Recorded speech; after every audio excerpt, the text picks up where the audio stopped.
your worries. You roll them all up into a ball, you turn those son bitches sideways and stick them straight up, then candy out! Pick your goal and stick fucking to it. You wishy-washy motherfuckers. I can't fucking stand you. I wanted to make sure that out of the 24 hours of the day, that I don't waste one single hour. Those hours were too precious. And so there I just want to tell people, don't give me this thing, I have a difficult time with the time and I don't have time for this and I don't have that. You have time. You make the time. And now, welcome to the Be Informed, Live Fit podcast, sponsored by FitnessInformant.com.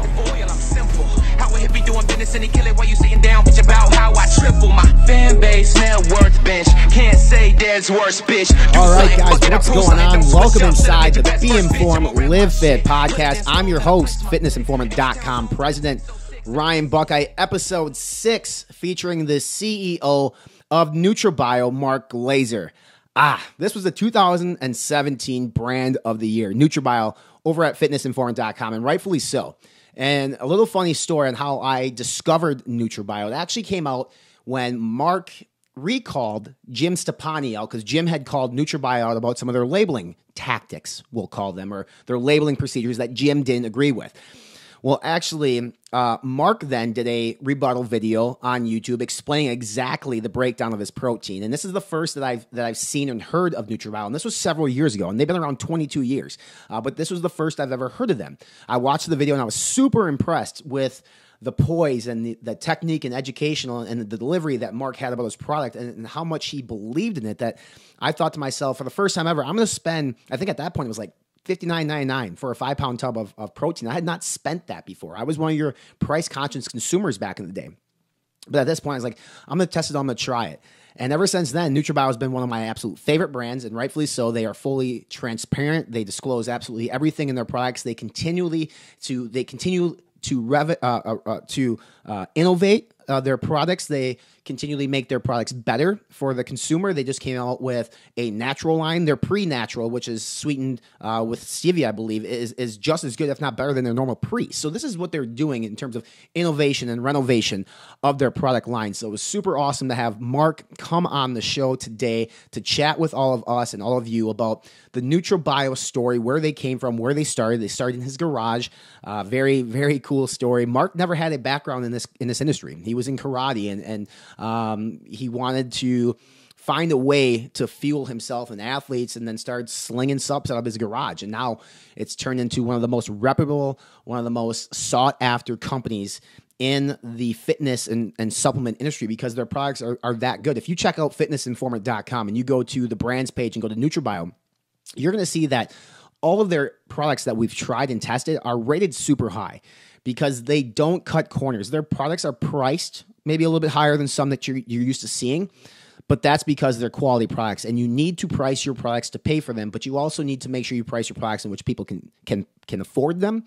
And Mark and his team does a really good job at NutraBio. So Mark's going to come on and talk to you guys about the NutraBio story, where they're at, future of NutraBio, and what he's doing on Capitol Hill for the supplement industry. There's a lot of things going on in terms of they're trying to, for instance, put creatine behind the counter, making you purchase creatine like a pharmaceutical drug in the state of New York. We talk about that. We talk about what he's been doing there, and really his thoughts on a lot of things like DMAA, which Mark doesn't even use in any of his products, but he is actually for Jared Wheat and for the case against the FDA of DMAA to allow supplement companies like NutraBio, if they choose to do so, to use DMAA in their products. So if you've not heard of Mark before, you will. You're going to really enjoy this. He's very smart and very educational, and you're going to walk away with a better understanding of supplements from this conversation with Mark.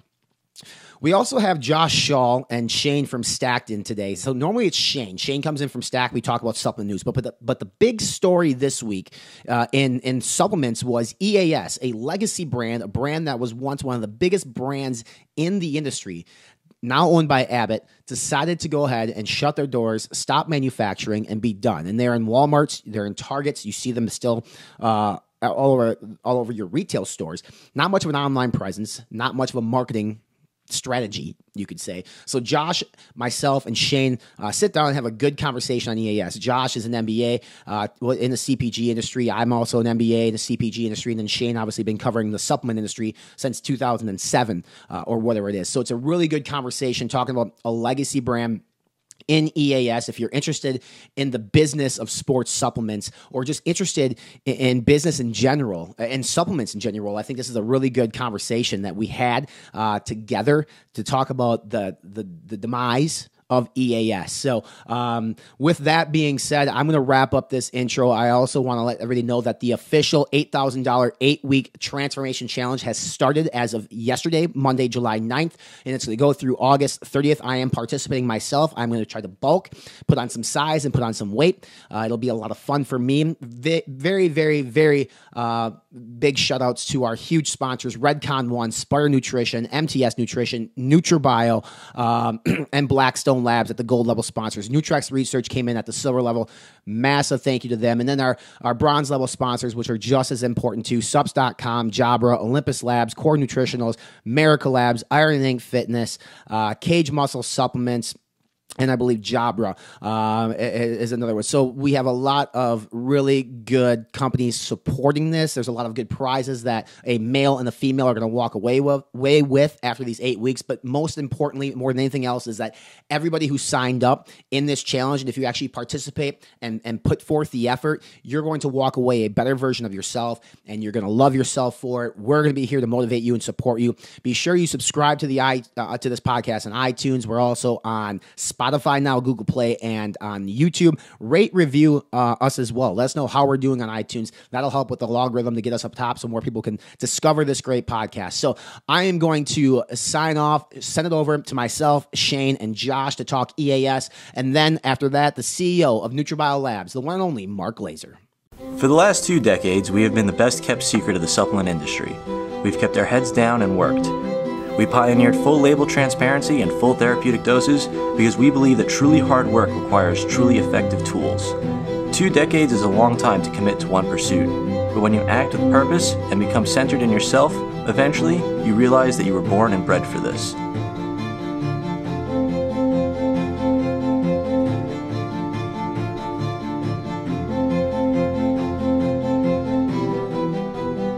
The things you once thought impossible, you now do every day.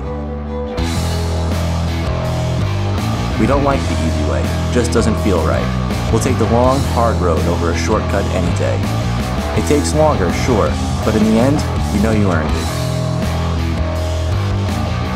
And with the right team behind you, pushing yourself further than you've ever been would be just another afternoon doing what you love most. All right, guys, welcome back inside the Be Informed, Live Fit podcast. This week joined not only by Shane from Stacked, but also Josh Schall from jschallconsulting.com. Actually, he spent some time in the supplement industry. He's in the CPG world like me, and wanted to bring Josh on for his perspective on the topic of the week. And typically what we'll do is Shane will go down and run 3 to 5 different stories in the world of supplements, but there's one story that sort of overcasts the shadow on top of everything else that's happened in the last couple of weeks, and that is what EAS has just recently announced. And Shane, you actually, I think you and Josh and a mixture of people actually broke the news. So Shane, you want to give us the rundown on what's going on, and then the three of us will just kind of chat about it for 15 minutes or so and see where we're at. So yeah, I kind of got the news on this like a week ago. I heard it from a friend, and I didn't believe it. And then I reached out to EAS on Monday on social media, and it took them until about Thursday, Friday to kind of get through. But they announced almost really out of the blue that they stopped production on Abbott, the parent company of EAS, stopped production and discontinued all of their EAS branded supplements. Josh, what have you heard on it? I know you posted the letter from Abbott on your social media pages. I know you're very active on LinkedIn, even with your consulting company. What do you know, and what was the reasoning behind what you've heard? Yeah, I heard similar things. I mean, I heard that there was just kind of a lot of chaos that was going on within the kind of the EAS division of Abbott Labs. They've had some kind of turnover with their general managers for the last several years, and just they've had trouble kind of getting traction in the market. And I think that the good or the thing that we kind of have to take into consideration is, Abbott Labs is a massively traded pharmaceutical company. So for them, they have different ideas of what a win is and what a loss is to them compared to some of the other people that are in our industry. So, even though we might see that they're selling a lot of products through, Walmarts and Targets and Amazon and all those types of things, they're not selling it to the point where Abbott believes it's worth their investment anymore. If we rewind the clock 10 years, EAS was one of the largest brands in this industry. I mean, they were in every magazine, which is maybe partially part of their downfall because they didn't really change their marketing structure very much into where we're at today. But I remember opening a magazine 10 years ago, Flex Magazine or whatever it might be, and there was several different placements for EAS in there. So those sales reps were making good money off of EAS and off Abbott. There were TV commercials featuring Tim Tebow. They had RTDs in every gas station and C-store in America. But what happened? Like, where did they start to fall off? And Josh, do you have a point in history on where you thought maybe they started kind of taking a downturn? Yeah, I mean, I'm sure, and I'm not sure, from your guys' listeners, like what if they know much about kind of the history of EAS. They started around, I think, in 92, and the founders both went on to do some really great things. One of them is still, I think, the CEO of Vitargo. And then the other one started MRI. So they did some great things. And then when Bill Phillips, and that's, I think, when everybody kind of remembers the person that was involved with the company for the longest, came in, I think, 2 years after that. And he really kind of ushered in, the first age, I think, of like direct to consumer, if you could think about it. He had newsletters and kind of like call-ins and everything with the brand, with his Body for Life sort of thing. And then he kind of took that, I think, up until the point where he sold the company or part of the company, I think in the late 90s to a private equity firm. That was kind of the point where, things kind of took a little bit of a turn. And I think that what we kind of saw was, that company was looking for taking that EAS, that entity, and moving it as quickly as possible. So they sold it actually at, I think, double what they paid for, maybe like 4 years later. So they did a really good job at really getting the company out there. And probably what most consumers know about it now is what was kind of around in the early 2000s, like kind of mid 2000s. That was when they kind of entered into all the mass markets, all the grocery stores, everything like that. And that was to position them for a sale with a bigger company, being at Abbott Labs. So, I think that, in the kind of the early 2000s is when things kind of changed for EAS. And that's when, some of the writing on the wall kind of happened with them and what kind of changed them from what I would consider, a typical sports nutrition brand to a legacy sports nutrition brand. Shane, you've worked with every and all companies in this industry since you started Stacked. And how close or how much did you work with the EAS division of Abbott, whether it be before, as Josh was talking about, in the early days, or maybe at the latter part here in the last several years? I remember, because I didn't really get into supplements until maybe 2007, maybe around there. And I'm not from the US, and so I grew up with a very different set of brands to what most people are used to. But EAS was one of the big dogs. They were all over Australia and New Zealand, and and the one thing that I noticed was that I kind of didn't really remember that until I ran into EAS at the Arnold. I think it might have been 3 years ago or something. And I kind of just hit me, and I was just like, wow, I kind of almost forgot that these guys were as big and kind of existed, and I had never written about them since. And it blew my mind. I had to kind of set up a new category to write about them on Stacked, and it was like I didn't have any news about them. And then since that time, because when I met them back then, they were introducing, it was a scoop on top of their tub. It was meant to kind of be like this new thing. And then I had written about them since until this year. So I didn't really get to talk about them at all. Not that I didn't know of them, but I never really heard anything worth sharing on Stacked about EAS for the 8 years that I've been running it. I've probably only posted about the brand maybe 3 times. Sure. I think it's super. I think it's super interesting from like the CPG side. So I work in my full-time job with General Mills, which is obviously a big Fortune 500 company. But we always talk about if you're going to grow your business, you can do it several different ways, right? You can start with growing the core, which means you can increase household penetration, increase buy rate, purchase frequency, purchase size, et cetera, with your core consumers.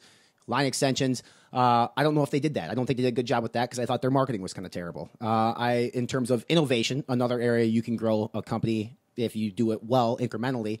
I feel like they lack there too. So I think a coupling between lack of marketing, especially in the digital world. I haven't seen anything about EAS online ever, and that's whether it be bodybuilding.com, subs, or whoever we work with, Tiger Fitness, you name it. I don't see much of it. I don't see a lot of it on social, and I don't remember hearing anything of sort of a splash from this company in terms of a new innovative product or even a ripoff of something in which they can make bigger with their money. Have you two? When was the last time EAS came out with anything worthwhile in terms of a product or in terms of an innovation? Yeah, it's been a while. I mean, I think to your point, Ryan, I mean, I think that, they have very little kind of digital presence at all. I don't even think they up until the point where they closed, I don't think they even allowed you to buy it on their website. I think so just to think about like that, if you look at I think Facebook, they have a respectable number, but I think from Instagram and those other ones, they barely have any activity at all. And everything's kind of seized at this point since the decision of closure. But they've been kind of slow to move from kind of brick and mortar to digital. And I think that's been kind of the surrounding point of why they kind of failed through this kind of new generation of buyers. I mean, nobody, probably prior to, late Gen X, early millennials really even understand or know of the brand and how big it was and how big of an impact the brand was to, as the kind of the nutritional product CPG area was. It's kind of sad that the brand, had such power and died, less than kind of 10 years or about 10 years after Abbott purchased it. Yeah, I mean, Shane, what was the last innovation? You said you haven't written about them since the Arnold back in 2000 and whatever it was. I mean, and was that the biggest thing? Like, let's put your scoop on top of the protein so you don't have to dig for it, and that was the big news that they wanted to bring to their line? That was 2015, and that was when they had a booth that was like, it might have been the Olympia. I'm pretty sure it was the Arnold, though, but it was like they had a huge-ass booth, and I remember it, and that's why I was like, I should check these guys out. But they did just launch, well, they kind of introduced two products. I'm not sure if it was like recently, but it was definitely within the last few months. And it was a protein powder, and it kind of saw them jump on that trend a little bit. It was a fruity cereal milk protein powder and pre-workout gummies. As far as I knew, these were actually just gummies. This wasn't. It was like a little bag of gummies or something, that pre-workout style. So it was like they kind of had two interesting products at the end there, but as it seems, like, obviously they didn't last too long and just finished up not too long after that anyway. I think that opens up a broader conversation, like a broader topic in terms of these legacy brands. How many of them are becoming maybe too comfortable with what they built? And to the EAS's point, like, they didn't really do anything different. They built what they had and kind of just let it go. And now we've seen what happened to it. But you can look at some of the other big companies that were huge once upon a time. Some are good at still innovating. Cellucor, for instance, like, they were huge. People can say what they want about it, but they came out with this energy drink now, the RTD, which is making some noise. They're in Costco and club stores. I think they're still doing well in terms of sales in that standpoint. But if you look at some of the other legacy brands that are out there that were big once upon a time, like Twin Labs used to be really big, right? And then how many of these companies do you think are just too comfortable with what they are and they're not willing to adapt? And then you look at a company like, I don't know, let's go Inspired, like Chris Waldrum's Inspired Nutraceuticals, which is very scrappy because their budget's limited and they have to act like a startup, which there's a great book, like Act Like a Startup if you're a big company, because then you keep being as scrappy as possible, et cetera. But in your opinions, you guys have both been in this industry, you've covered it. Is this going to be sort of a domino effect, or is this kind of like a one-off? Or do you feel that more of these bigger companies that were big once upon a time are going to start kind of going by the wayside with some of these young, scrapper, really intelligent companies when it comes to digital marketing and getting their products into the hands of the consumer? I'll let Shane answer this first. I would say the one thing that like always gets me, and this is like because I don't know of too many legacy brands. I've been interviewed before about some of the brands, and I had nothing to say about them. I almost didn't know them. What's his name? Metrics. Yeah. They had another one that, to me, I was like, someone asked me about them. I was like, I have no idea. I'm not saying that it's a legacy brand. I'm not saying it's a dying brand. I'm not saying anything. I just never hear about them. And so from my perspective, like, they're a very odd brand to me. But one of the ones that's always surprised me, that's been running for quite some time, and I always don't know how big it is Ultimate Nutrition. Oh, yeah. I bought that one up with so many people, and it's like, they're still going. People tell me they're available in a lot of different places. So for me, from my perspective and where I come from, I always find it hard to see these things coming, or like, I guess, know about these brands, because as I said, EAS news, that came out of nowhere, and everyone I talked to, just to see if they knew anything about it, said that it wasn't real, it was impossible, there was no way, they were everywhere, and sure enough, like I said, out of left field, they just decided to stop. Yeah. Yeah, I mean, I think with legacy brands, I mean, to your point about, thinking like a startup, I think the difficulty with some of these legacy brands is they're generally scaled out through their sales channels. So you have, they're really relying on the Walmarts, the Targets, the Costcos, the whatever. And those, unfortunately, have very long kind of merchandising cycles. So even though you might innovate, you don't have kind of the slots to put those in to turn them at the rate that you need at the size of the company. I mean, it's a lot easier when you are a, $1 to $5 million company, and you come out with a new product, and you have, a couple internet retailers, you have Amazon going, and then you maybe have some specialty retailers, and you're okay with that kind of a slow, grind of sales. Unfortunately, a company like, EAS with Abbott, they're not looking for slow grinds. I mean, when they want to launch a product, they want to make sure that sells, $2, $3, $4 million in the first quarter, or it's not a success to them. So it's just a little bit different in terms of the sales strategies.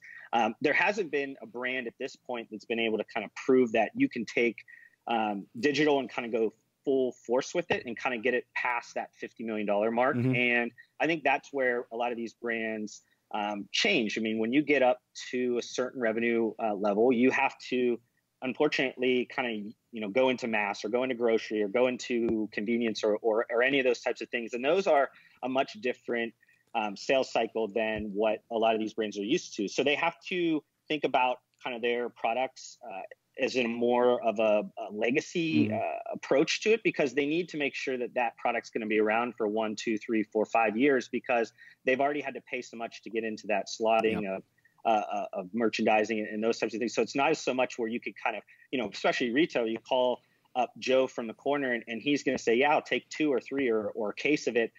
You come out with a new product next week, you call Joe up again, he'll take another person off the rack and just go with it. It's easy to innovate when you're small like that, but when you're a much bigger company, I mean, it's just a much like longer process to kind of go through product development. And you got to also think about it from, there's a lot of people that comment on, on Shane's site with Stacked, and they're all about, these companies aren't using the gray area stimulants or any of these types of things. And what they don't realize is like the amount of heat that a brand like EAS has with Abbott as their kind of their parent company. They can't take any risks. No, I mean, zero. like anything that could happen. I mean, they're an easy target for lawyers to come after. So,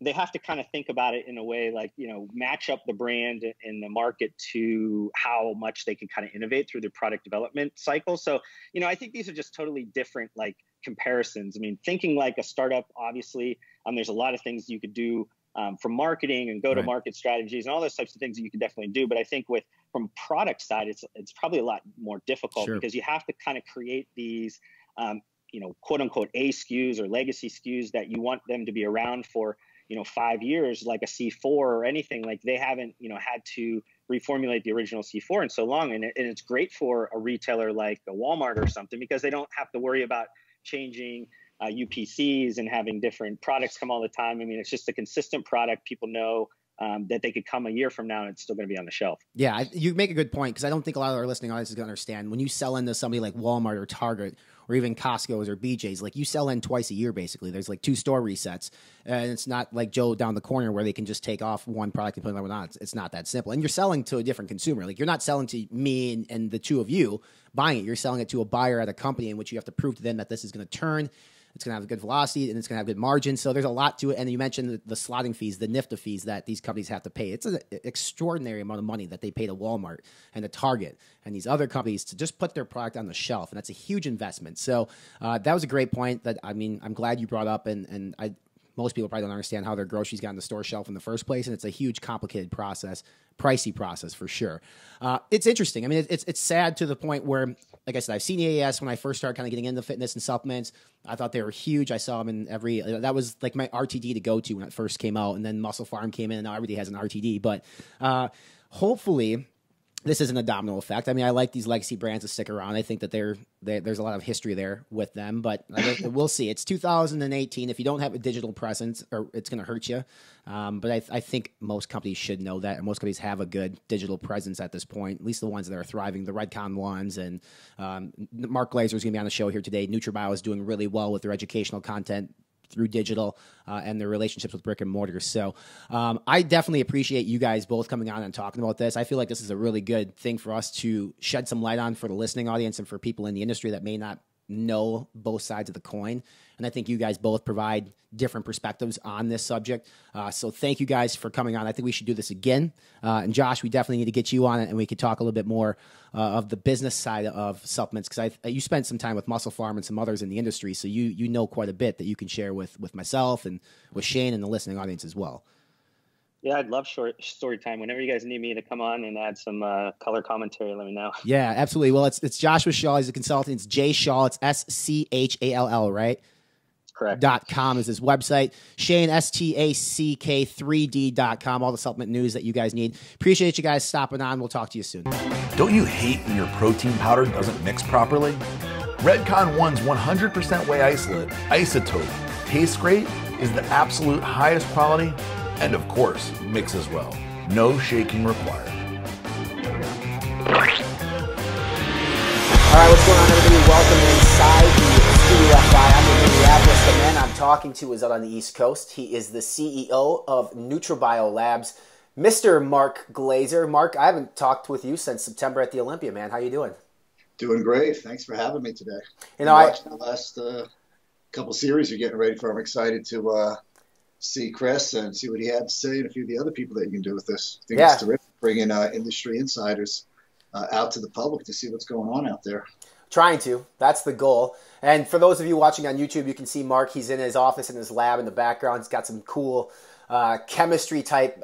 That would be something I'd fail. Like, if I went back at that table behind you right now and I tried to do anything, I would fail whatever I'm doing. So do you have any sort of chemistry background in terms of formulation of products, or is this something you just kind of picked up over the years working with a team of really bright, smart people? Yeah, well, my background is not in chemistry now, so I use a lot of other formulators involved with the company, so I don't formulate on my own. It's always thrown by a lot of other experts in the industry, people we bring in, actual chemists. This lab here is not our main lab. This is just where I work when I'm working. What I do is a lot in when I'm working with flavoring systems or really seeing if ingredients work together. Right. Because you can throw a bunch of stuff together and sounds like it's going to work, and you want to see in the gym whether it's going to work, but you also want to see if it's going to turn hard as a rock in a couple of days, if it's going to, what's going to happen to it. You know, my first newer version of pre-workout, I think it was V3.0, was put in that desiccant chamber in the back, and it sounded like a great formula. And it actually turned from a white powder to a black liquid in 3 days at a humidity level of about 60%, which is not uncommon when you get out to some parts of the country. So you can imagine what a consumer would think when they open their bottle, and after a few days, they saw a thick, tarry black liquid.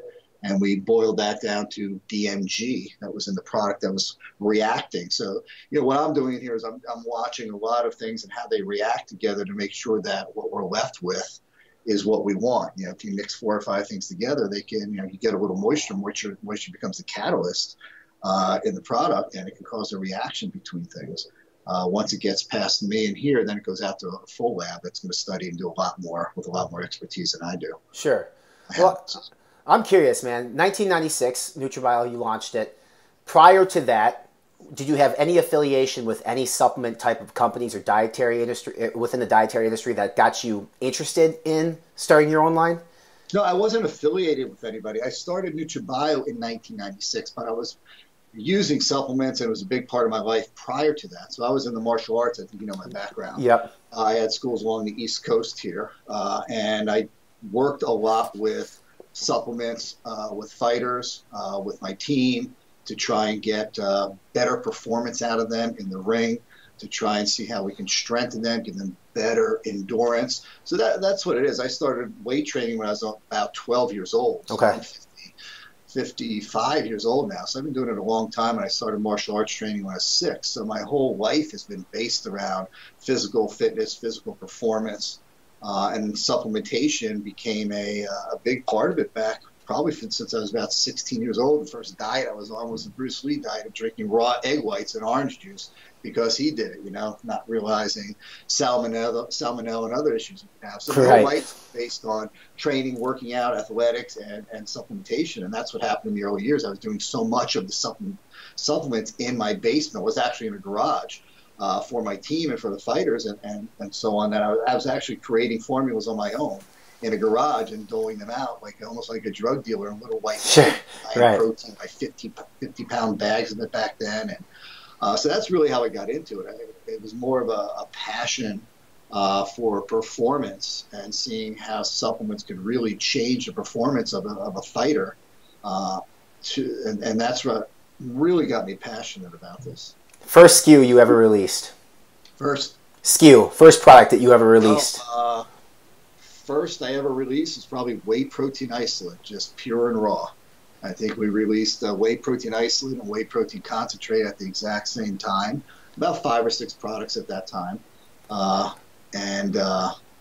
that was 1996. First official NutraBiotics SKU. Right. So the company used to be called back in 1996 NutraBiotics. Okay. We changed the name to NutraBio in 2001 when we went through that whole non-proprietary blend launch. But yeah, that was probably the first product. Do you still have the container somewhere? Probably do. I have a later one. This is probably 98 or 99. I don't know if you can see it. I can see it. My muscle matrix now, it's a combination of micellar casein and whey protein isolate. Right. This is my first blended protein, which I thought was a really cool product. I don't know if you can really get a close-up look at that. Sure. There's the ingredients. The first ingredient on there is maltodextrin. There's soy protein in here, whey protein isolate, whey protein concentrate, hydrolyzed. I mean, there's got to be 70 or 80 ingredients in this thing. And to this day, I don't even know what it was. Sure. And could never even figure it out. This is stuff that was formulated by other people for me and manufactured by other people. And I thought this was a great product. When I was putting it out there, and I really didn't know, what a proprietary blend was back there. I mean, there's probably 60 or 70 just fruit and vegetables in here. This could be the first ever greens product protein on the market. It's an all-in-one. The whole dosage of it is 2 milligrams. There's nothing in here of value.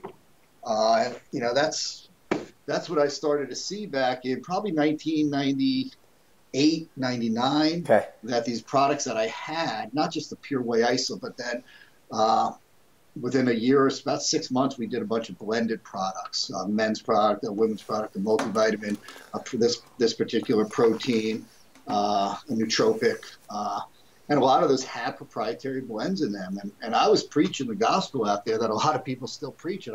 And I believed it. I was telling people that, hey, I've worked hard on these proprietary blends. I don't want people to copy it. And I did. We worked 6 months or so with 3 different contract manufacturers and all their formulators to try and figure out what was best. And I sat in a room and I listened to them. Back then in 96, there really wasn't an internet. You couldn't do the research that we're all doing now. It's so easy to look things up and find out what the studies are and what the research is. Just go to PubMed. You can get everything you want. Back then, I used to travel back and forth to the Library of Congress in D.C. by train just to look up trade publications and magazines and figure out what was good and what didn't work and what little bit of research was out there.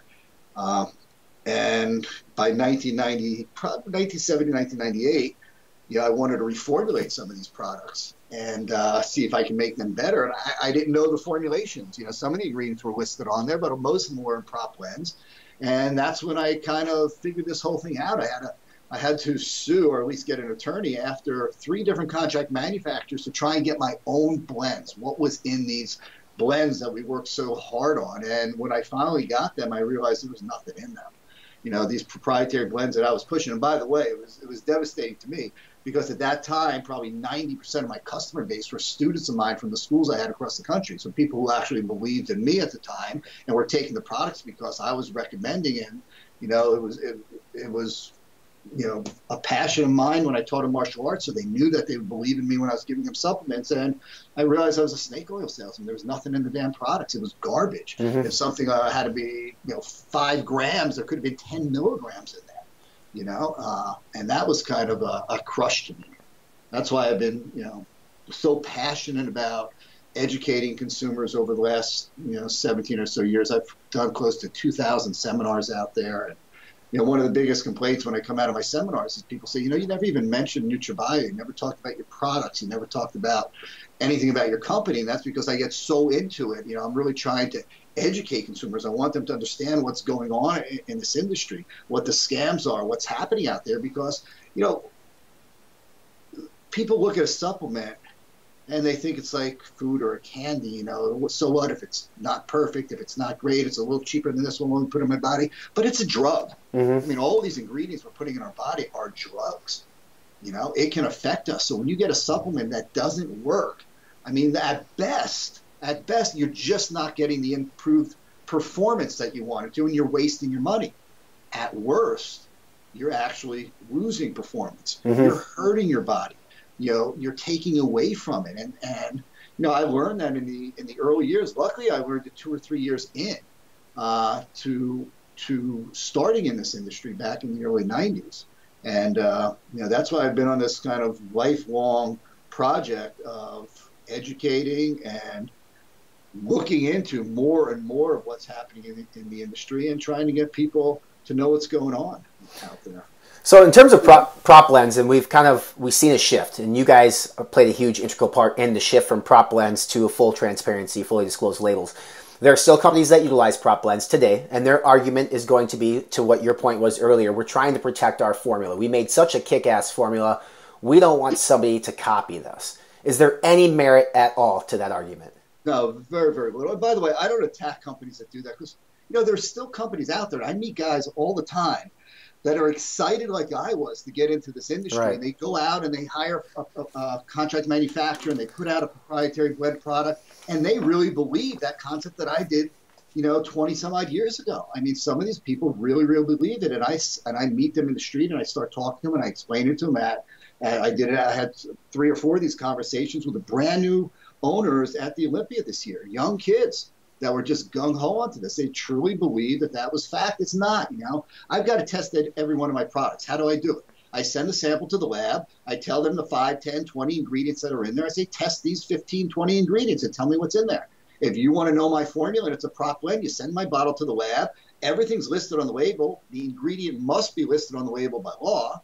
So the lab can test for every single one of those ingredients and have a formula. Now, the consumer is not going to do that. You're not going to take a BCAA and, you know, an amino acid's about $200 or so to test. You're not going to spend $600 testing someone's BCAA out there to see what's in it. A consumer won't do that. But you know what? If you're claiming to have a multi-million-dollar product that's selling like crazy in the industry, anybody's going to go and spend $200, $2,000 to get your formula rather quickly in a week's time. So no, there's no real basis of truth in that.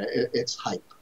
Scams. You mentioned the word scam before in terms of in this industry. We've seen our fair share of them. One of the most popular scams was the amino spiking in proteins.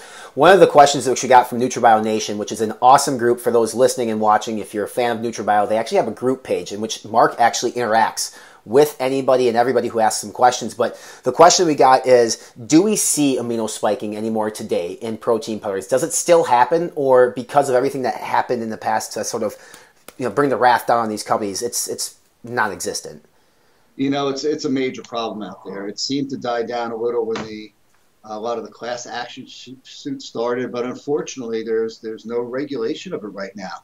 There's been some class action suits, but they've all been based on trolling attorneys that are just suing to make their 30, 40%, and most of that is done under the table, and no real guilt is admitted to anything, and it disappears. We don't know what's happened with any of those lawsuits out there. But the FDA has not really got together and changed the ruling and said, no, you can't. I mean, it's a dangerous thing. It's getting worse now, by the way, not better. And I'm working with the NPA Natural Products Association. I'm actually going to Washington, D.C. next week. Okay. I'll be meeting with senators in Congress discussing just this fact, protein spiking and amino acid spiking, and trying to get them to go to the FDA and have the FDA actually put in a new ruling. Because what's happening out there is when you take these aminos and you put them in a protein powder and you test for nitrogen, you're spiking up a fake nitrogen level. Mm-hmm. I mean, creatine monohydrate and taurine are used all the time. They're cheap, so they can spike it up. And people say, well, they're amino acids, so it's the same as protein. And that's a bunch of bullshit. First of all, taurine and creatine are not amino acids, and they're not proteogenic. They can't convert to any amino acid that's going to convert into protein in the body. So there's no usefulness of it in making that claim. But companies are still out there doing it. And now the technology is changing because people are getting used to seeing glycine in there and arginine and creatine, but those are just amino acids that have high levels of nitrogen. There's a lot of other ingredients that people don't even realize are high in nitrogen that are being used out there. So we're actually working with Congress next week to try and get the FDA to come out and say, all right, you cannot do this. Okay, here's the issue. And it's, by the way, there's a court case that came out this year that's really fucking this whole thing up. A judge ruled that in summary judgment, so it's not law, the summary judgment doesn't create law, but the judge said that the case could not go forward as far as the claim of I'll make it up, I don't remember the numbers, 25 grams of protein when there was only 12 grams in there because the rest of it was spiked with nitrogen. The judge said that's fine. The FDA says that you can do nitrogen testing for that claim on your label. Therefore, as a state judge, I cannot override that. So the case does not go forward. So a judge has actually ruled that you can rip off the consumer because the FDA says that you can do nitrogen testing for your protein claim. Well, the judge is stupid. Sure. Yes, you can use nitrogen testing, but the FDA, nowhere in it does it say that you can use nitrogen testing, but you can cheat. And that's what amino spiking, protein spiking is. It's cheating the testing results. So that's what we're going to Congress to try and get changed. We're trying to say, okay, the FDA's got to make a commitment here and write some new law out there that says you can still use nitrogen. I have nothing against nitrogen testing. If we try and get away from that, it's become way, way too expensive. Right. But we have to have a level playing field. If you're going to use nitrogen testing, you cannot cheat it. It's got to be a whole protein. And there's problems out there right now. I mean, even if you want to put creatine in your product, there's no standardization for a lab to test and say, okay, creatine is X amount of nitrogen based on Caldol testing and based on a Jones factor of 6.32, I think it's 6.38 for dairy protein. And how do we convert that? There's no standardization out there. Back about 10 years ago, NutraBio and our lab created the first compendium of all these amino acids and how they convert to nitrogen based on whey protein or dairy protein. But that is not a standardization that a lab can use. So a lab can't even subtract that creatine out there. And there are companies that are putting creatine in there, and they're actually doing it the right way. So I don't want to go against them. There's companies out there, and they're putting it right on the label, or they're making the claim, we're adding X, we're adding Y, we're adding Z. Yes, they have high nitrogen levels, but we're subtracting that out. And that's the right way to do it because some of these ingredients will help. Mm-hmm. But we've got to get a standardization of how a lab can test for that. We've got to get the FDA to say, okay, you can do that. You can do nitrogen testing, but you must pull out any nitrogen that's not from a protein. And that's what we're working on. I'm hoping to work with a lot of people in the industry in the upcoming months with what we're doing with Congress to try and get this law changed. Yeah, it's amazing. It's admirable what you do. Not just for NutraBio brand, like you're more about it, you're bigger picture, and that's the entire supplement industry trying to make a change, trying to leave a lasting impact for the better. And I actually want to read something that comes off of the FDA website, and I want your thoughts on this. So the FDA regulates both finished dietary supplement products and dietary ingredients.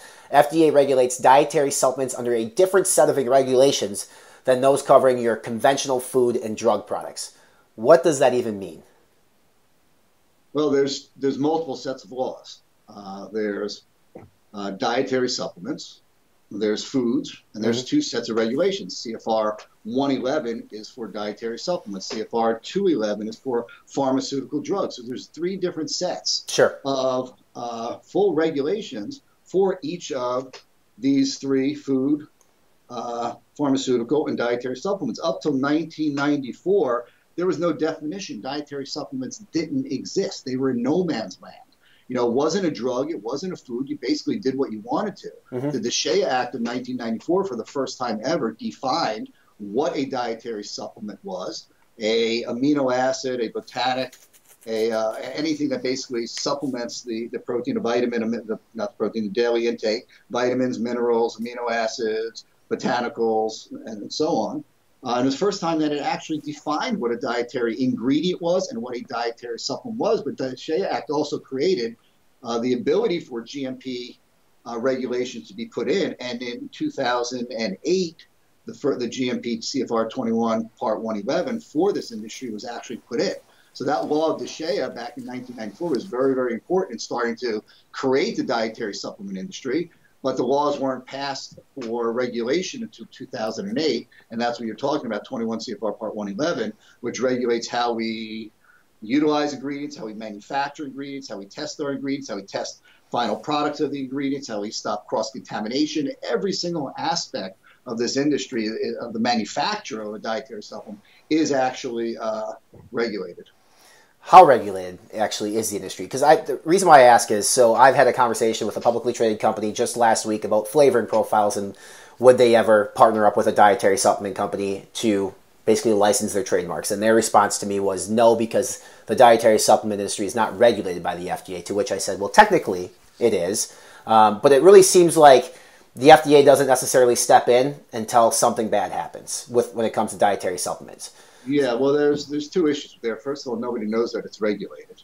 Right. So you always hear that in the media. You always hear politicians, the fucking politicians who actually signed off on the law back in 2008 will still get up on the media and say, no, it's the Wild West. It's not a regulated industry. Right. When they know it is regulated. The reason that it's what you're saying is that there is regulation is there. It's not being enforced. I think in 2016, the total budget that Congress gave the FDA for dietary supplements, all aspects of dietary supplements, was $4 million. You're talking about a multi-billion-dollar industry, and the FDA was given $4 million to regulate that entire industry. So as of 2016, only about 18% of all of the companies were even audited under CFR 111. So the rules are there, the regulations are there, and they are very strict. Anybody who knows 21 CFR 11 will tell you it is strict. Everybody applauds me for testing my products. Well, that's the law. I am not allowed to release a product to the consumer until I have tested it and proven the label claim on there. I am not allowed to let an ingredient into my facility without identifying that ingredient. There are a lot of laws. So when you see this bullshit, like when GNC got in trouble a few years ago because a bunch of the herbs and I think it was 4 or 5 companies got in trouble because they had all these finished products on the market and none of them had the finished ingredient. And everybody got out there and said, with this guy in the pharmaceutical industry said, hey, there is no regulation. That was bullshit. The regulations were there. Every one of those products, and I'm not saying they failed or didn't, but if they had failed and they didn't have their label claim, it wasn't because of lack of regulation. It's because nobody enforced the damn regulation. You can't put another regulation that would have stopped that because you must test your finished ingredient scientifically and prove that it makes label claim before you ship it to a consumer. So the problem out there is there's no enforcement. The FDA has the bark and they have no bite because they have no money. Hopefully that's changing because last year, when the FDA was actually part of a larger office and they were getting their budget divvied up by the larger office, now that's been taken out. And now there's a new dietary supplement office, which means it gets its own office, not a building, but that's a category within the government. Gets their own funding and their own leadership. So we're hoping to see that the FDA takes more funding now, gets more money from Congress, and utilizes that for proper things. But so far, it's not looking that way. It looks like they're going after these NDIs, and sure, that's going to be a bigger issue that we have that's going to destroy our industry if that goes through. Well, I asked you a question when we did an expert roundtable at Fitness Informant last year. Like, what's one thing you'd like to see change in the industry? And you said stronger enforcement from the FDA. Now, there's going to be a lot of consumers out there who like the fact that it's not enforced because they're getting some of these supplements on the market that are gray area supplements, things that probably shouldn't be out there. What would you say to those people who say, government, stay away from this industry? I like it the way it is. Well, I mean, there's different aspects. I'm not big into government interaction and overseeing of anything. I think it's up to people. The government has limited rights under the 10th Amendment. It's funny when the FDA came into me the first time. Funny side story. They sat across my office, and the first question they asked me in my first ever audit was, "Do you buy or do you sell anything outside of your state?" And I said yes. And they asked me for a receipt. I gave them a receipt from Staples, from a Staples order that was shipped from Pennsylvania to me.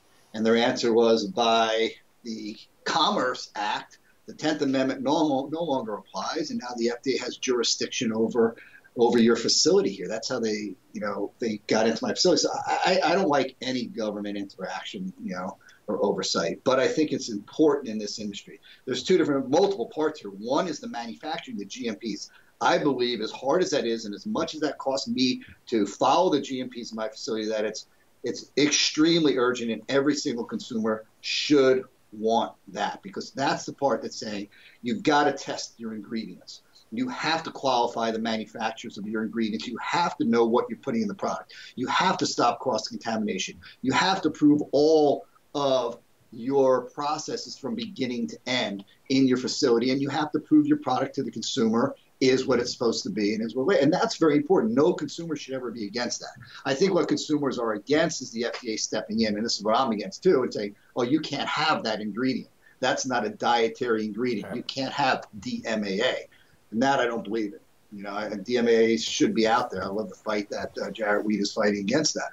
I mean, we lost ephedrine, a phenomenal product out there, because of government interaction and politics and media bullshit.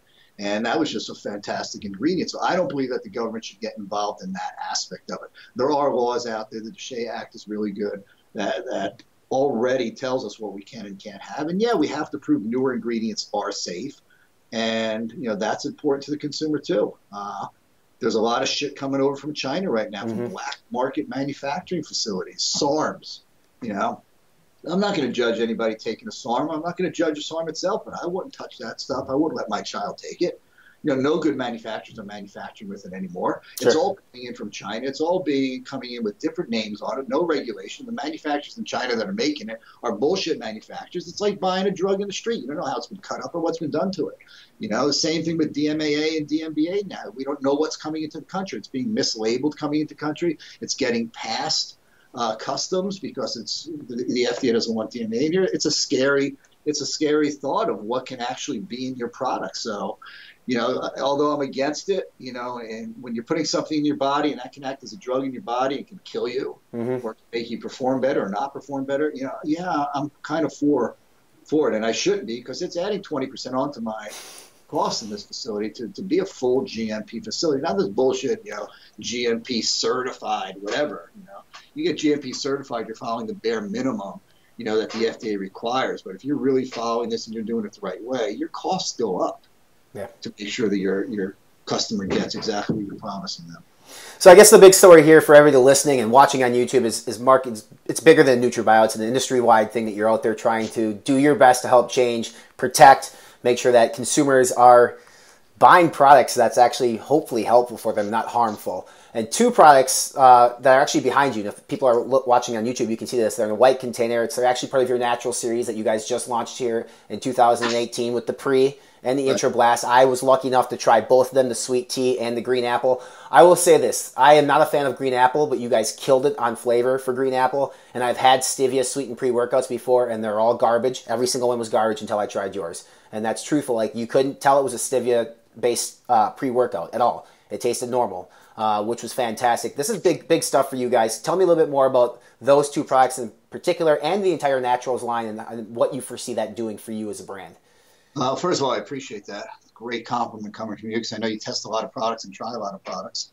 Yeah, this was very big for us. Probably one of the biggest launches we've done, maybe ever. We started the Naturals line last year. We started with the natural protein, and then we brought in a vegan protein. Then we converted the natural WPI to a grass-fed WPI, and we added BCAAs. But the real big launch was getting a pre-workout and an intra workout. So now we have a whole performance stack: pre, intra, BCAAs if you want to add BCAAs later in your day, and proteins, and we're going to be also adding our Reload, which is our post-workout product, very soon. And the whole thing on this was keeping the product what it was. So our pre-regular and our pre-naturals are the same. All we did is get rid of artificial flavor, artificial sweeteners, and any kind of synthesized colors or dyes that were in there without diluting the actual product itself. Except in the pre, we also changed the creatine anhydrous, not the creatine, the caffeine anhydrous to a organic green coffee caffeine.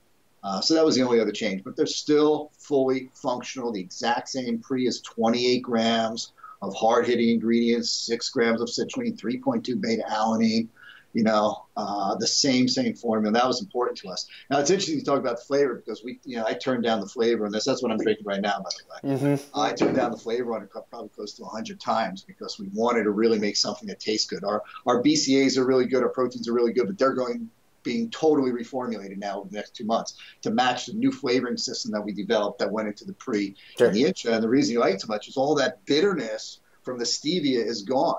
We got rid of it. I mean, the product itself is bad tasting. If you taste, fermented BCAAs and all these other ingredients that are in intra and pre, I mean, they on their own, a lot of them are disgusting. But then you drop stevia and you get that really bitter aftertaste. And we've been able to eliminate that. So I'm really proud of my team over here who worked their asses off to get something that the consumer can drink that really tastes great. I mean, I don't even know why we have the regular pre anymore. It's like we're doing it for 2 different bottles for the high performance sports store and natural line, because if you try the intra sweet tea, it tastes just as good as a regular sweet tea. It's like we're doubling our efforts now. So you'll probably see changes in that and a lot of them coming together. I'm hoping over the next few years we just go, everything totally natural as far as flavors, sweeteners, and colors. And don't forget, a lot of the ingredients are not going to be natural. A lot of these amino acids are going to be synthesized out there. They can't actually be called a natural product. So when we say it's a naturals line, we're talking about taking out all preservatives. We're talking artificial preservatives, artificial flavors, artificial colors, artificial sweeteners, and giving the consumer something that's cleaner. It's awesome. It's good. And it's I want to talk about one thing that's been big in my life, professional life, outside of Fitness Informant, has been plant-based protein, and I'm working with my daily stuff on plant-based protein, and that's a trend that keeps gaining popularity as more and more people moving away from meat-based and dairy-based products. Where do you see plant-based going in the dietary supplement industry when it comes to like a protein powder, for instance? I mean, I think you guys have one, right? Yeah, we have a plant. Well, look at 2 parts of the industry. Look at the overall dietary supplement industry, and then the smaller segment of it, which is the sports supplement industry. 5 years ago, vegan proteins was a small portion of both of them, but actually vegan protein in the overall industry, dietary supplement industry, has overtaken sales of whey proteins. Not so much in our end of it, and I don't know if it will, because a whey protein has a better amino acid complex for muscle building. If you're doing a vegan protein, you still have all the essential amino acids in there, but I think it's about 15% lower in some key essential amino acids. So you have to take a little more of it. So I'm still a big believer in whey proteins, making them cleaner, finding some, a way to get them in higher dosages, get rid of more cholesterol, get more of the junk out of there, and make it a cleaner protein. But vegan protein is a great alternative. You're just going to have to dose it a little differently, and it is growing, the whole natural market. I got to tell you, we launched this pre and intra, and the bodybuilding portion of the market, the hardcore portion of the market, are the ones that asked us for it. Sure. Blew my mind over the last year or so. They were the ones that were pushing it, because our products aren't going into a lot of the weeds and seed stores in the past, but now they are. They're all grabbing this. But it's like hardcore bodybuilders that wanted some of these more natural products, which I think is great. The cleaner we can make a product, the more chemical, the more garbage we can get out of it, the better it is. Do we fully understand the impact that sucralose is going to have on us? I mean, in terms of, I'm looking at some of the new energy drinks now that these companies are making for the bodybuilding community, and how much they're used in pre-workouts and how much they're used in proteins. It's like predominantly in almost anything that we take in the sports performance dietary supplement industry. Do we understand the implications that sweetener or other sweeteners in general are going to have on our bodies?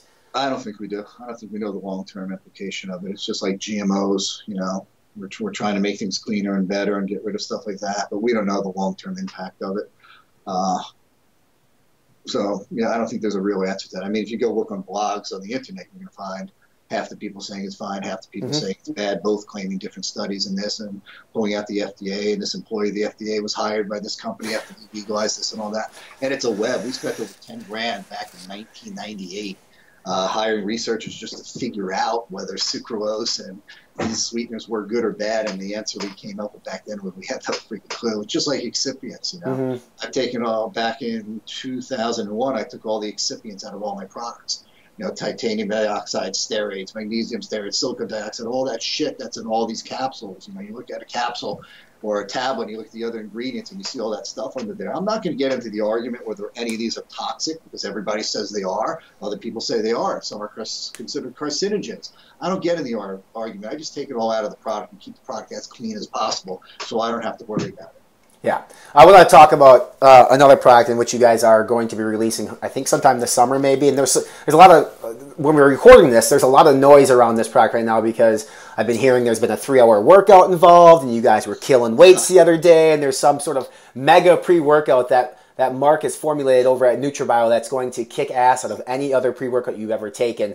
That this pre-workout's like worth $100. So what is this pre-workout? What is this magical powder that you have sitting in that office? Well, that was on NutraBio Nation, our core people that we're talking about. It's a hardcore pre-workout. Whether we're going to be selling it, to stores or in the street, I don't know yet. But it's kind of what I would take if I was taking something. It's not going to be for the faint of heart, for the light person, the person who doesn't need it. It's not going to be for 95% of the people out there. But I've been I started working on it, a while back, and we started putting it in gyms. And we just, you heard a story. We had 5 of us in the gym the other day, and we had Big Ben in there, and a Hunter in there, and Tony in there. And these guys were, were deadlifting 600 plus. Ben hit 2 PRs. He hit 670 in his deadlift, and he bench pressed 405 close grip for 2, and he didn't even do break 400 for regular grip once in the past.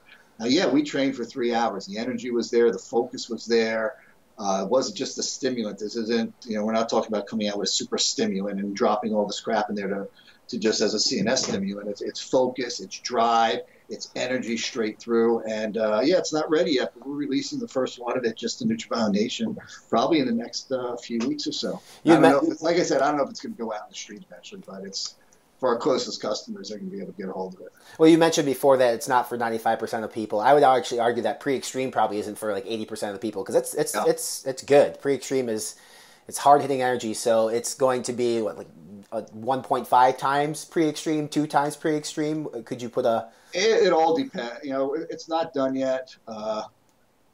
It's not designed to be a kitchen sink, It's not going to be. If you look at it, there's more ingredients in it. There's different dosages in there. There's more nootropics in there. There's a lot going on there. But you got to be careful because you can't just, everybody who comes out with a pre-workout and they just want to beat somebody else out by adding more ingredients and more dosages, and that's not right. You can't. There's not even enough research to see how these different ingredients work with each other out there. You've really got to get into gyms and you've got to see it, and you've got to do some more research on it because you can add. You can overstim easily where you get so jittery you can't work out. You can take nootropics that compete with each other, and instead of getting you focused, you lose your total focus. My idea for the pre-workout in the gym is getting tunnel vision on that rep. Yes. You don't know what the fuck is going on in that gym besides what you're doing. You don't hear conversations. You don't see anybody else. You put your music on, and it's you, and that's all that's out there, and your training partner if he's with you. And you're doing 1 rep, 100% of every muscle fiber in your body is focused on that single rep. Your mind is focused on that rep. The energy is there, and that's what I'm trying to do with this new pre-workout. And so far, the first few versions have gotten better and better and better. It's a no-cost option product, so I'm not worried about what it's going to cost to do or not. But that's the idea here is how do you get more drive, more energy, more focus, no bullshit into it. And so far, we're loving it. Yeah, focus is my favorite part of an effective pre-workout. I mean, for the people listening at home, there's much more to a pre-workout than creatine and caffeine. So you look at like your pre, it's 29 point, or how many grams is that serving size on your pre? Well, out of active ingredients, about 28. 28 flavor and stuff like that. 28 grams of total active ingredients, right? That's going to be for those listening. Like that's almost, I would say, 3.5 times what you're typically going to find at a Costco, at a Walmart in terms of, and that their serving size includes all the flavoring. So I've had pre-workouts sent to me where the serving size was 9.2 grams. That includes flavoring. And you wonder why when people ask on NutraBio, like, why is it priced the way it is? You know, $45 for 20 servings. Because you're getting so much more. I mean, but they don't read that. They don't read the labels, and we could have a whole episode on labels easily, especially talking with you. But how I was first attracted to your brand was how would you put it? I wouldn't say it's not a rant, but sort of your response to Jim was when I was first brought on the NutraBio, and that was, that's what, 5-6 years now that happened, that video on YouTube? Probably 3 or 4, yeah. 3 or 4. And that's really how I was brought on to NutraBio. You guys didn't you guys didn't spend a ton on marketing. You put all your money into the products and formulating a really good line of products. But recently, NutraBio has blown the hell up. Like, you won Breakout Brand of the Year with Bodybuilding.com. You were in the finals for Brand of the Year with Vitamin Shop with Cage Muscle. Where do you attribute the turnaround and the recognition to your brand from a lot of consumers in the sports nutrition in the market? Look, we were direct-to-consumer only for, out of the 22 years, probably 19 of those 22 years. Really even 20, because we really didn't start getting out to the public 2 years ago. During that 19 years, we never advertised. It was word of mouth, and it wasn't social media word of mouth like it is now. It was traditional old people talking. You know, we weren't in magazines. We weren't doing it. I mean, we had probably social media for the last 5, 6, 7 years, but we weren't doing anything on it. It was just people taking the product, enjoying the product, and that's what everything was about. It was putting all of our money and all of our energy into making great product. And NutraBio was built not just on finished product like that, but on the individual ingredients. You know, you look at my line, I have 370 products in there, so we're teaching people how to use beta-alanine and create your own workout and take this pre-workout and add different elements to it. And that's what the company was all about. 3 years ago, we decided the industry was starting to make this change in the last 5 years. No proprietary blends were coming out by a lot of different companies. The products were improving. Everything was there. And we said, you know what? This is what we do best. It's time to expand. So we hit a few shows, and as soon as we got out to the first couple of shows we did, everybody pointed and said, oh, look, it's another non-proprietary blend lookalike company. And within 6 months, people realized, okay, that's not the lookalike company. That's the company that started it all. And that's not to put anybody else down. I shouldn't have even said that, because any company that's going with transparency, any company that's getting rid of their prop blends, putting in full dosages, going from bullshit dosages to therapeutic dosages, whether they started that way or whether they're changing it, that's the most important thing. You know, that you're doing it the right way. And once the public started to see what we're doing and understand that we were out there all this time, yeah, it's just exploded. Our production has gone up 800% this last, in my facility in the last, 18 months. It's awesome. Was NutraBio the first brand to go fully disclosed? First brand that I know of. I mean, we did it in 2000, late 2000 and 2001. When we, I basically told the story earlier, but in 2001 we emptied our warehouse pretty much of almost all our proprietary blends. We destroyed close to $300,000 worth of products that I thought were just pure shit. I didn't even know what was in them. We kept a few. I mean, we had creatine monohydrate, and we had whey protein ice. We had all these single ingredient products, and we didn't get rid of all of those. And we had a few prop blends where the formulas were still strong. The prop blend portion was just bullshit. Like I had Neurogen, which I sold for another year or so, which is the first nootropic that I know on the marketplace, which was Huperzine, then Positine, Ginkgo biloba, and those three were therapeutically dosed. 10 milligrams of Positine, 50 micrograms of Huperzine, 250 milligrams of Ginkgo, but a very really good extract of it. So we kept that for a while because that's how I designed that initial product. But everything else we just destroyed and we got rid of. And we kind of coined the phrase no proprietary blends. It's a normal term in the industry now, but it was unheard of. Our own customer didn't even know what the hell we were talking about then. Right. And somebody out there in the industry, an industry insider, put us, I don't know if they were putting us down, but putting us and Chris Gethin and all these down by saying, hey, if you're talking about non-proprietary blends right now, that's old news already. You can't build a company of no proprietary blends. It's no longer a valid marketing or advertising strategy. I saw that. I felt bad for this guy because it never was a marketing strategy. Ask Chris, he'll tell you the same thing. when he designed his products, it wasn't a marketing strategy to be honest to the consumer. It wasn't an advertising gimmick. The companies that are doing it now are not using it as an advertising gimmick. That's the foundation of your company. That's honesty and integrity. I mean, if your product is bullshit, what else do you have? Right. You can't, your marketing claim isn't, oh, we have real product. That's the foundation which you build everything else. And if you have a strong core and your foundation is integrity above all else, then no proprietary blends is just one leg of a table that's holding up your brand. Yeah. No protein spiking is another leg. GMP manufacturing is another leg. You have all these legs, and the more that you put out there, the stronger that table becomes, and the better your product is, and the more the consumer gets from it. And that's all no prop blends is. It's just one leg in this entire table that has 50 or more legs holding it up, and the foundation is based on honesty and integrity. So yeah, when that guy said that, I was like, wow, this guy really doesn't get this industry, And so many companies now are going no prop blend. I mean, 5 years ago, I think there were 1 or 2 of us with pre-workout, maybe 3 or 4. Now there's 50, 100 of them out there. And every once in a while, I see some bullshit company talking about no prop blends, and they have nothing in their product, realizing that the consumer doesn't quite understand the dosages, so they're totally underdosing it. But that's not the that's not the mainstream. Most companies are a non-prop blend now and doing it the right way and increasing their dosages. And it's just a great for the industry, the future of the industry, great for the consumer who's starting to get better and better products out there. All right, last question here for you, and we'll wrap it up.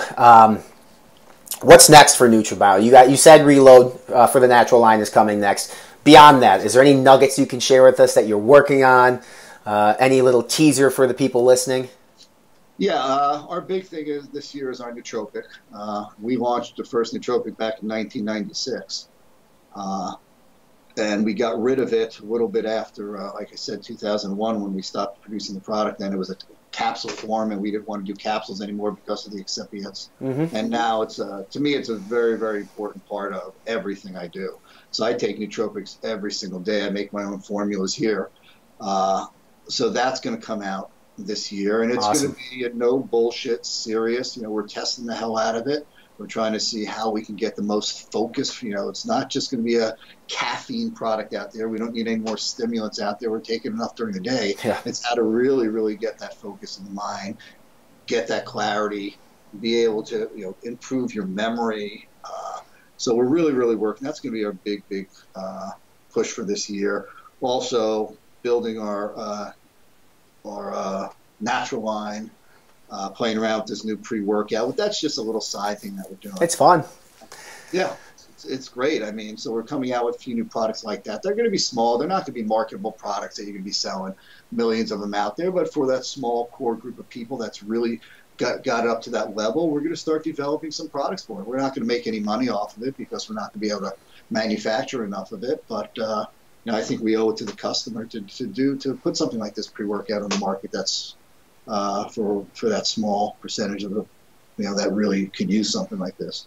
And then it's just managing the growth. When we're growing and growing substantially, and the whole idea is not ever turning back as far as quality. You got to keep manufacturing. You can't give up what you've done for 22 years. And that's the key is as we grow, as we get our products in more people's hands, as they start to see, the benefit of what we're doing in our product is not ever selling out. It's not ever taking the products that we have now and diluting them to get better margin, to get into another chain. Bullshit. It's never going to happen in my product line. You will never, ever see me dilute my product just to increase the margin or to get out in another channel or into another store or something like that. So that's been, people give me shit all the time because if you come down, you haven't been here yet, but you got to come and spend some time here because you'll see 70, 80, sometimes 90% of my day is not on marketing and advertising and hiring athletes and making my product cool. It's all the manufacturing end of walking the floor, sitting here and putting the next formulation together and watching quality. Probably 40% of my day is just looking over freaking lab results of ingredients coming in and finished products. I have a PhD who ultimately signs off on it, but I still look at every single one of them because I want to know what's going on. I want to make sure that as we grow, as we get bigger, that we give up nothing as far as quality. And that's my biggest focus on this year is as we, get into and grow this way that we can promise our consumer that it's not going to change. It's going to get better. And there's the proof. You saw pre-workout this year, just 3 or 4 months ago. We changed it. Mm-hmm. Where did it go? Levels went up, not to beat out another another competitor out there, but just to say, okay, here's the study, here's the research. We've got to increase it. It costs us more, but we don't increase the price necessarily. We just got to make sure the customer gets the best product for it, and that's my challenge this year. Yeah. Well, it's good. You got a lot of good things going. You said 800% in the last 18 months. It's a testament to what you do. You don't do it to beat somebody. You do it because it's the right damn thing to do. And that's why I've always been a huge fan of NutraBio. That's why you guys were 2017 Brand of the Year. That's why you guys will continue to be obviously showcased on our site. You'll be showcased on all the sites you guys do business with. Looking forward to the reload. Looking forward to potentially this pre-workout. The nootropic will be huge. I think it'll be maybe bigger than you even anticipate, since that category is just massive at this point. But it's NutraBio.com. You guys can go there, buy the supplements directly. I've known plenty of people who have done that. Shipping is quick. Everything's great. A lot of our retailers that we work with, Subs.com carries many of your SKUs. They can go there as well. Mark, I appreciate you taking time. You're a busy man. Right now you could be looking over lab reports, but you spent 50 minutes talking with me. So it means a lot. I appreciate you. I appreciate your support, and I appreciate everything, most importantly, everything that you and your team is doing for this industry, trying to change it for the better. Hey, Ryan, I appreciate it. Not to kiss ass backwards, but I appreciate everything you're doing. You're really getting the word out for a lot of companies. I didn't get a chance to watch Chris's, but I believe in what he's doing too, and I believe the way you're getting that word out there and getting people to understand what this industry is all about, and giving them a way to look forward to better things in the future. And I appreciate everything you're doing. All right, guys, thank you so much for tuning in to episode 6 featuring the CEO of NutraBio Labs, Mark Glazier. I hope you have a better understanding of the company NutraBio, a better understanding of Mark, his stance on supplements, and where this industry is moving and going towards, and what they're trying to do to help it for us, the consumer. So Mark, very knowledgeable. The website is NutraBio.com. You can save 5% on all NutraBio products over at Subs.com using our coupon code Informant. That's INFORMANT. That's 5%. Free shipping over $59. Super fast shipping as well. Mark is not super active on social media, but you can follow their Facebook page. It's at NutraBio. They have a NutraBio Nation group too that you can join. It's very active with people in the fitness community. In 2 weeks from this podcast, episode 7, we're going to welcome in a former Arnold Classic champion and a former Mr. Olympia competitor himself. Branch Warren is going to be on episode 7. So make sure you subscribe to the show on iTunes, Spotify, Google Play, or subscribe to our YouTube channel to stay up to date with all the new podcasts that come out, reviews, and more. Go ahead and follow us on all of our social media channels. We're on Facebook, Instagram, Twitter, and Snapchat. And as always, for all things supplements and fitness industry news, articles, workouts, diet advice, and more, make sure you check out our official website. We're online at fitnessinformant.com. Appreciate you stopping by. Everybody, have a safe and happy week. And as always, be informed and live fit.